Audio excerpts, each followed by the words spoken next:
We have people do all kinds of crazy things to get customers taken care of. And I know a lady was in the checkout line at Walmart and her debit card wouldn't work one day. And a lady that runs our debit card department got the cash out of her account for her with the customer's permission, of course, and drove that to Walmart and delivered it to the customer. I mean, we just do whatever it takes to get the customer taken care of.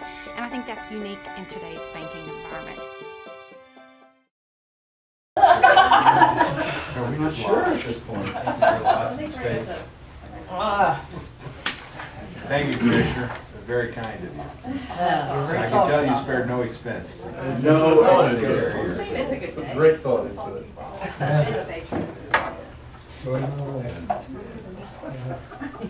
What else did you do on your vacation? Okay. Mr. City Manager, if you want to go through the agenda. Yes, sir, I'll attempt to do that. Okay. No notes from you. I'm going to leave that in its wrapping until after the elected officials have left.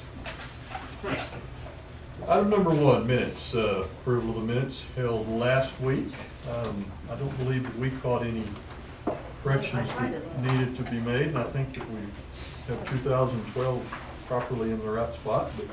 But any comments, questions, corrections needed from the commission? Okay. Let's move to item number 2, ordinance 7309, commonly called an omnibus ordinance. We have 3 items that have been identified over the course actually of the last couple of years that require some minor correction or an adjustment to match kind of what the current practices are with maybe what rules and so forth were written quite some time ago. At the end of the day, these are administrative, and these are just things that ensure we're keeping the business done and done in the proper manner. 3 main items. One, and I think certainly Commissioner Sims, Commissioner Eads will probably recall back last spring a year ago, we really ran into some questions of how to most properly count and clarify the supermajority forms that are required in certain zoning cases. With that case, Mr. Norris has made it plain. He'll turn to the backup tab for item number 2. It's just 2 words. Favorable vote of 3/4 of the members of the City Commission present and voting. That's the practice, that's reality. Now we have the code amended to say so. Clarification there, Counselor. When you say present and voting, let's say that there's 5 here and 1 abstains. That means then 3 out of the remaining 4 must approve whatever it is. 2-2 is a no vote. That's correct, it fails to pass. It's a Yeah, tie vote. fails to pass, right, okay. And that conforms to our charter or doesn't displace it? Yes, correct, good question, Mayor. Good. No more doubt. If it happens to be 3, And it's 3. it has to take all 3. You gotta Because have there a is no quorum. 3/4 You gotta have of the 3. first have the quorum. That's right. Good point. I mean, Good point, Jim. Well, and Yeah. exactly the case that we found ourselves in last spring, There was a where we 3. had 3 present and voting, and the only way then for the item to pass was actually unanimous. All 3 had to, a 2-to-1 affirmative vote would not have passed. gotcha. So we're just, that has to ever be considered again, the instructions are right there. Very plain. The next one would be dealing with the appointment of the deputy city attorney and so forth. This is clarifying, number 1, such authority, but number 2, aligning it really, truly more closely back to the charter and to what we actually do for that. Our budget, our positions are authorized in the budget. That's how that works. So, bringing that forth. Well, help me a little here too. We don't appoint the city attorney. This is the job of the city manager, or we do? It's a blend. I am hired by the city manager with the consent of the city commission. I see. So he picks and then presents us to the PO. I wasn't aware of that. I knew we did municipal judge. Judges are- You do this directly. Yeah, They are your employees. yeah. And then we okay the city attorney through. I guess because you came on before. Y'all be glad. Before I came on. Yes, sir, I got my blessing. I'll get you a memo out on that. Yours are not friendly.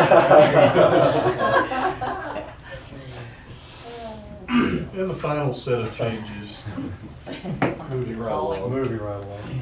The final set of changes, dealing with hauling trash and so forth across the street. And I think you can see in there that what we're doing is just trying to clarify that, trying to make that enforceable, deal with the inevitable issue, and it just comes up usually in the spring and the fall when people are hauling things and it's blowing out the back of their vehicles up and down the street and the highway and et cetera.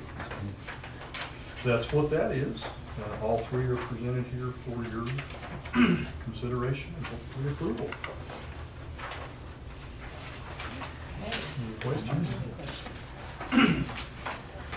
So really, all we'll have to do is make the motion and refer to the attached document, and people will pass and ask. We don't have to micromanage the reading. And that's exactly why we do on these minor housekeeping things, about once a year, sometimes every other year, just a single ordinance instead of having 4 different ordinances on your Okay. agenda. Okay. Item number 3, resolution public hearing. You will conduct a hearing upon and order the removal of substandard structures and solid waste in the city. You have 2 such addresses. 1300 North Spring is a home. That home has a long history. We began this process quite some time back, and it was embroiled in a tax suit. In fact, when we get out there and go into the details, you'll notice that the 2009 taxes are delinquent, 2011 taxes are delinquent, but they paid 2010 taxes, which is what kind of took it out of the suit and put us behind the ball trying to catch back up with it. It was presented to you 2 weeks ago during the initial hearing that set this date. Some residents of that neighborhood talked about this home actually was where a murder victim was found, and that is true as well. Actually in the garage, not the home, but certainly on that property. So we've got that before you and ready to go through it. Does have back taxes, does owe money to the city, and is in very bad shape. We'll have both the rest. Was the victim an owner of the house? Was the victim an owner of the house? No. Okay. The house was empty, and I think it probably been empty for some time when that happened, or was Okay. discovered. You have pictures of the house We do. condition? We do. The second property, 1701 South Nelson. This is the southeast corner of the I-40 and Nelson intersection. It is an old convenience store. Shell station. It's been closed for some time now. Got some structural issues, has some major pieces of it that are coming down, coming off of it. We have that. That property is for sale, has been for sale for a while. So there may be somebody here to speak to that one. It does owe money to the city. It does not have delinquent taxes at this point. All of our attempts to contact the owners of this property have gone unanswered.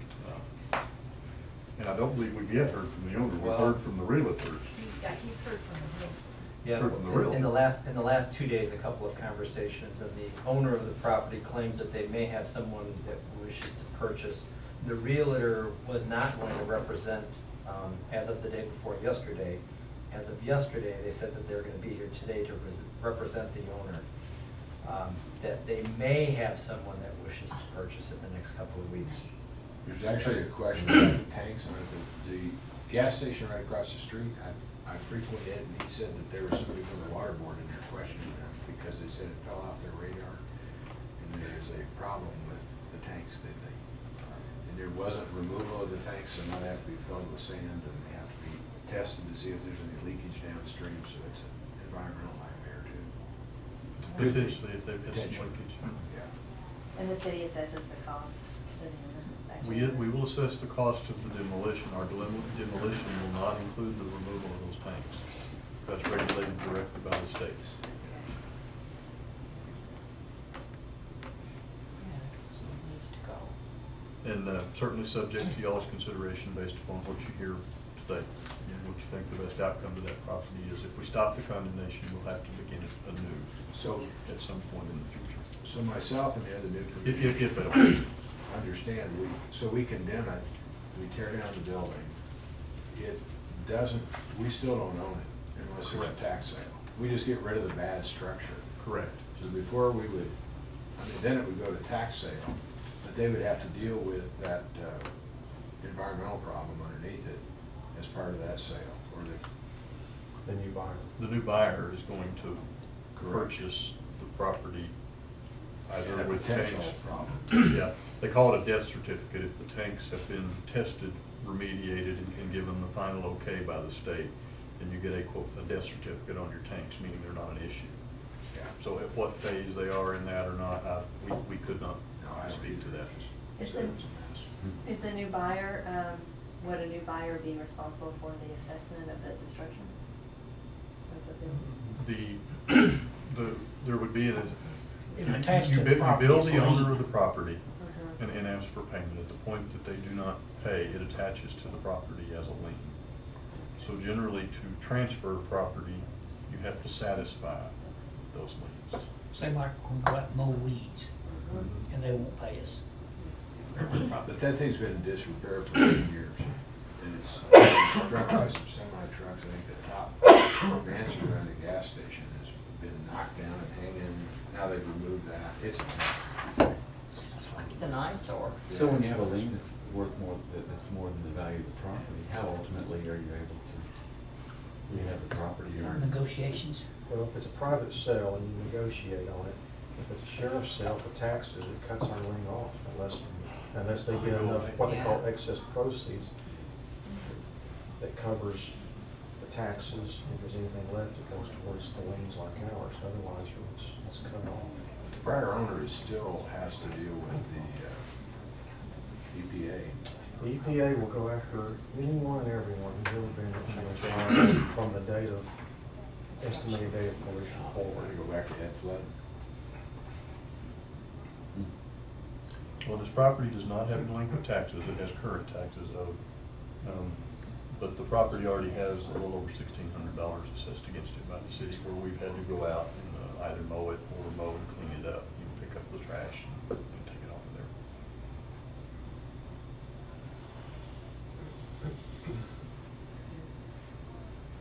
Well, we'll see what happens out there, because it just needs to go. I mean, you know. They are gonna try to rehab. Why hadn't they talked to us before? We were so last minute. So it's been, And this is a long process Very long to process. get it to here. Yeah, I mean, just some other comments, and we'll go through all this in detail. The copper has been stripped out of it. It still has old food products in it from the last time that it was, was in business. You can see clearly from the outside some of the damage and deterioration in the actual structures.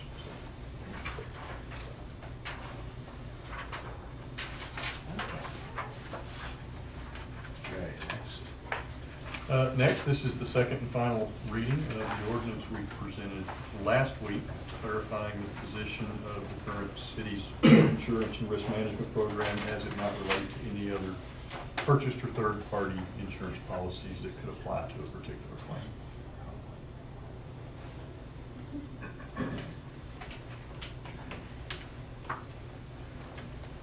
Appointments, boards, and commissions. We have one on here today. This is the Potter Randall County Emergency Communication District Board of Managers over on 8th Street. The city of Amarillo has 2 appointees to that board. Chief Steve Ross was one of those appointees. That spot is open, and we need to fill it. The second spot is Colonel Terry Gilmore, who is eligible and willing for reappointment. We would respectfully suggest possibly Ms. Judith Wyszynski Price, the manager of your Emergency Communications Center, as a nominee in place of Chief Ross, and then reappointment again for Colonel Gilmore. Can I just say Judith Price? Washington. Say Washington. Say it. You can do it. Say it fast, Yo. with confidence. Judy W. Price. The old Washington. Never try somebody with 3 names, Joe. We learned that. hard way. People have three names for a reason. What are they covering up? They're proud of it. Somebody's Covering gonna all get their a memo. bases. Right, there's a memo coming. Somebody's gonna get this. Can I Here, borrow your? give him this one. Yeah, give him this that one. That's all right. This way to go get your package this way. You can start with me. Yeah, really. Okay. If I can find out where he made that stamp, I may as well. Yeah. She's head of what? Emergency services? The Amarillo Emergency Communications Fire Center. communications. Sharp lady. Yes, she is. Okay, we ready for the consent agenda? Consent agenda item A, police personal protective equipment. These are lightweight bomb suits. Some of you may recall, this time last year, we purchased 4 of these to replace some of the larger, heavier suits that were expiring. This completes that replacement. Proud to say that that is from seized funds. That's not coming out of your general fund budget. These suits allow those technicians to also use hazmat gear, hazardous material gear, and to more freely and realistically operate than what they can. They still have a couple of the big, large, heavy suits, but these are much more usable and preferred. They are a proprietary purchase, but that's again to match the ones that we already have.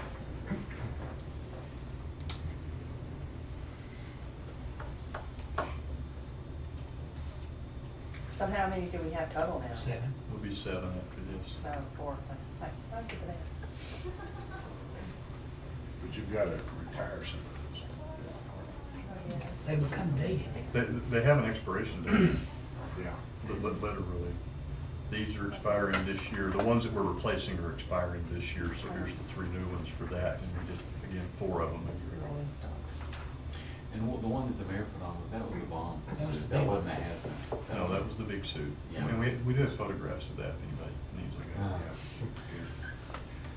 It's For kind of, Halloween next year. will they disappear like the movie that shows him No, we still volunteering to have be the- tased? We have the evidence of being tased, but we don't have where you volunteered me. Yeah, no, because it's not out there. It's there. It's there. Eyewitnesses. It's a carnival-like atmosphere. It It's is. not always I like mean, this. it's the start of the year. We're gonna go George, down. George. I'll be 8. We're gonna go down. Who says? Mayor, item B, purchase of electronic ticket riders. Again, a proprietary purchase, but that is to match the ones that we already have in place. This is 34 units. The actual electronic unit is made by Motorola. The proprietary part of it is the part that Brazos Technology does, and they're the ones that do the software that drives it. And more importantly, they do the interface that ties this back to your Intergraph system and gets all of that in there. These units. What system? Intergraph? Intergraph, the big in-car computer Oh. that's run out of the communications center. This all ties back together and then goes off into both the police records and the court records. And Simultaneously. just makes its way through. These will be to equip some of the current officers that don't have them, certainly to equip the new officers as they come on the street. And, we just put that first batch last month out through their field training program, so they're coming. And then some replacements. Unfortunately, they occasionally have a rough life and might end up broken. 40% of the cost of these is from one of our grants. It's called the JAG grant, Justice Assistance Grant. The remainder is from your current police department operating budget, where we budgeted for equipment for the new officers. Is that Jack Grant's that state or federal? Federal. Federal. It's correctly, that's the Bernie one, isn't it? It's correctly the Edward something J. Bernie, Byrne. Edward J. Bernie, Justice Assistant. And I don't know who he is, but his grant program's been around a long time. It's a good program. State or federal? Federal. Next item, gate valves and tapping valves used throughout the year by various city departments. Primarily, of course, that is the water department, but also used quite a bit by the parks department. Low bidder on that one, put them in the warehouse and issue them as needed. Not as fun as mom says. Real mundane. Yeah. Item D, acceptance of a Veterans Affairs Supportive Housing program grant from Housing and Urban Development, or from HUD. This is a new program for us, and this allows us to assist up to 25 homeless veterans with rental assistance in partnership with the VA. Now, would some of those trickle through things like Another Chance, or is that if they're referred back to Another Chance house? Well, this is standalone housing where well, it could be Another Chance house because they have some small rental units. But the congregate housing, like a shelter, it wouldn't apply to that. This is for them to live in a house or an apartment. So it's in addition to what they were doing? That's Yes. right. Item E, the annual acceptance of the HIV prevention grant. This is the 2012-2013 contract. The funding has gone up slightly, and I believe the increase in funding was to cover one increased training opportunity that they had to travel to do.